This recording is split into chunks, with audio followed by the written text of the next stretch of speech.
Dan untuk mengetahui informasi selengkapnya terkait dengan perkembangan dari proses pencarian korban longsor di tambang batu Gunung Kuda Cirebon, kita telah terhubung melalui sambungan virtual bersama dengan Bapak Ade Dian Permana selaku Kepala Kantor SAR Bandung atau Kakansar Bandung. Selamat sore, Pak Ade. Selamat sore, Mbak. Baik, Pak Ade mungkin boleh disampaikan, Pak, seperti apa update Selamat sore. dari Terdengar proses? suara saya? Ya, seperti apa proses update terbaru dari proses pencarian korban? Apakah ada kendala yang sangat signifikan, Pak, yang ditemukan dalam proses pencarian hari ini? Ya, terima kasih, Mbak. Selamat sore.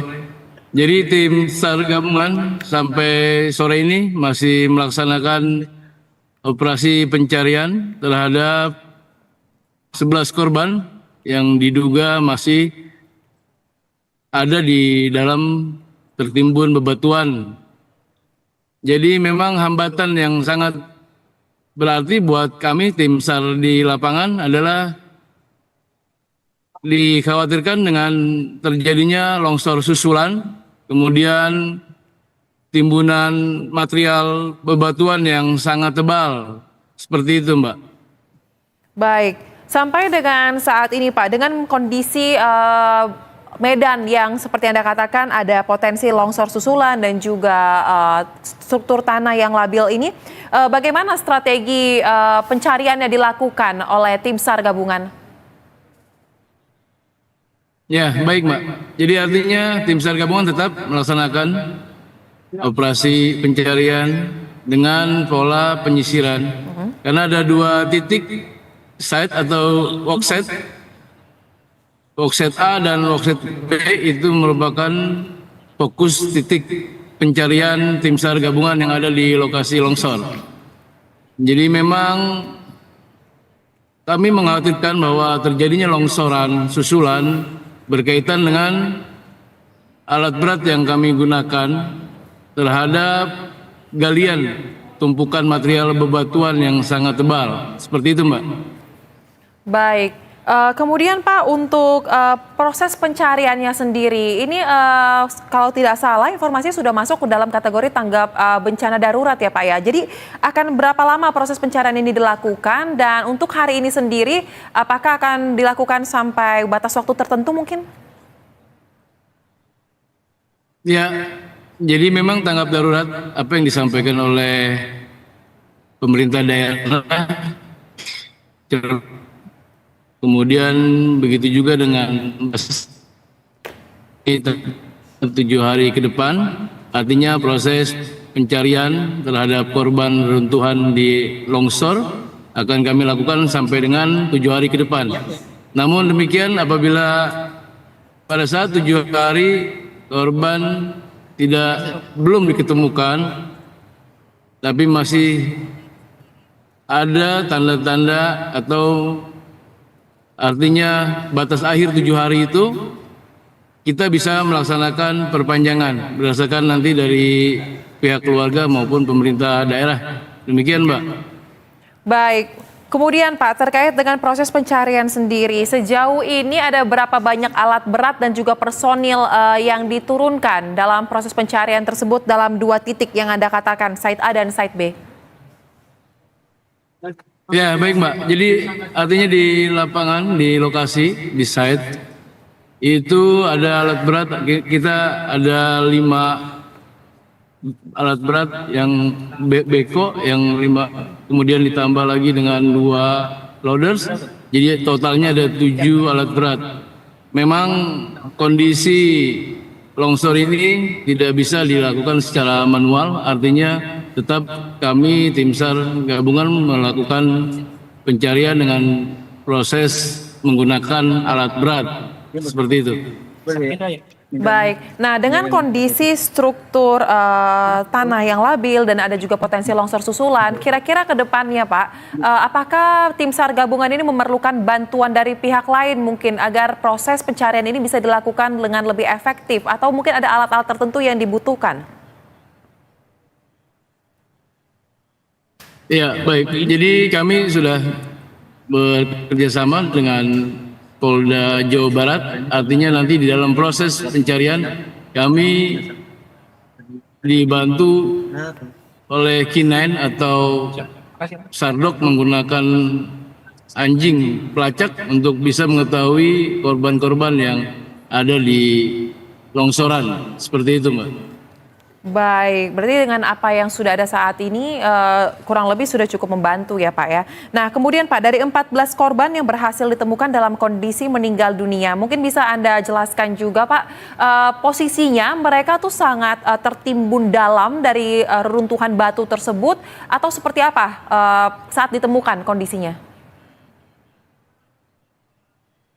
Ya, jadi total 14 korban meninggal dunia. Pada saat ditemukan memang di hari pertama, korban artinya tetap dicari di dalam tumpukan atau timbunan bebatuan longsor tersebut.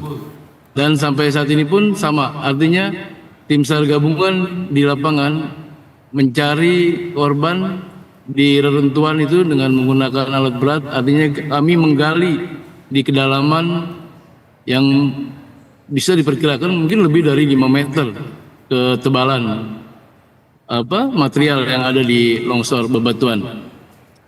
Baik, kondisi korban berada di dalam atau di timbunan kurang lebih 5 meter ya Pak ya batuan ini. Nah kemudian untuk korban yang sudah berhasil ditemukan ini kondisinya mengalami luka yang cukup parah kah atau bisa dijelaskan mungkin Pak, seberapa parah sebenarnya kondisinya saat ditemukan? Ya, artinya memang ini longsor bebatuan, Mbak.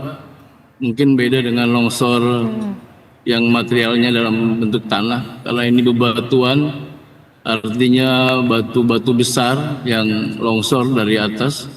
Itu yang menyebabkan trauma baik di kepala ataupun di tubuh korban yang mengakibatkan korban meninggal dunia. Seperti itu. Dan korban-korban yang selamat pun sama mengalami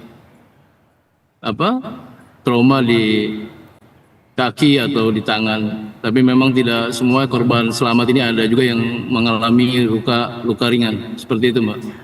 Baik, jadi bisa dipastikan kondisi fisik dari korban timbunan longsor batu ini pasti lebih parah ya Pak jika dibandingkan dengan korban longsor pada umumnya. Nah kemudian Pak, untuk korban luka-luka sendiri, informasinya sampai dengan saat ini sudah ada berapa banyak Pak yang berhasil terdata dan di mana posisinya? Ya, baik. Jadi untuk korban luka-luka memang terutama luka ringan itu sudah kembali ke rumah masing-masing. Tinggal hanya satu korban luka berat yang saat ini masih dalam perawatan di rumah sakit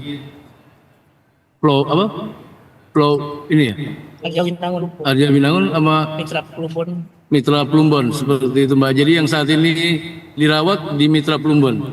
Tapi dari hasil evaluasi, jadi kami menentukan satu rumah sakit, nanti seluruh korban yang kami temukan di dalam operasi pencarian longsor ini, kami difokuskan ke satu rumah sakit, yaitu Arja Winangun.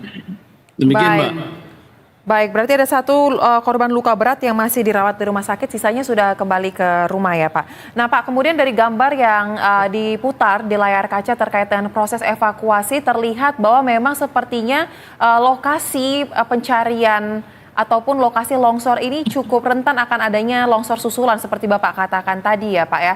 Lantas kalau sampai dengan saat ini Pak, sudah berapa kali ada longsoran batu susulan yang terjadi dalam proses pencarian? Ya, untuk sampai sore hari ini kita mendapatkan longsor susulan sudah 9 kali. Artinya memang ini rentan. Jadi pada saat pengerukan kami di bawah, itu tumpukan material atau bebatuan yang ada di atas itu mengalami longsor. Jadi hal-hal yang seperti inilah yang menjadi hambatan kami di lapangan terkait keselamatan terhadap tim SAR yang ada di lokasi longsor, Mbak. Baik, kemudian Pak, bagaimana dengan aspek cuaca yang ada di lokasi? Apakah ada kendala yang cukup signifikan dalam proses pencarian ini? Ya, untuk cuaca, alhamdulillah sampai saat ini cerah. Artinya tadi di jam 15.00 kami memang menghentikan sejenak operasi yang dilakukan oleh tim SAR gabungan karena hujan. Tapi hujan alhamdulillah tidak lama, artinya setelah hujan selesai reda, kami melanjutkan kembali proses evakuasi atau pencarian korban reruntuhan. Baik. Demikian, Mbak. Baik, mengingat bahwa lokasi sepertinya cukup rawan akan adanya longsor susulan, kita harapkan proses pencarian ini dapat tetap mengutamakan keselamatan dari seluruh tim SAR gabungan ya Pak ya, dan semoga seluruh korban juga berhasil ditemukan Ya. dalam masa tanggap Ya. darurat bencana ini. Terima kasih Bapak Adedian Permana selaku Baik, Mbak. Kakansar Bandung telah bergabung bersama kami di Berita Satu Sore. Salam sehat. Siap, terima kasih. Salam sehat, selamat sore.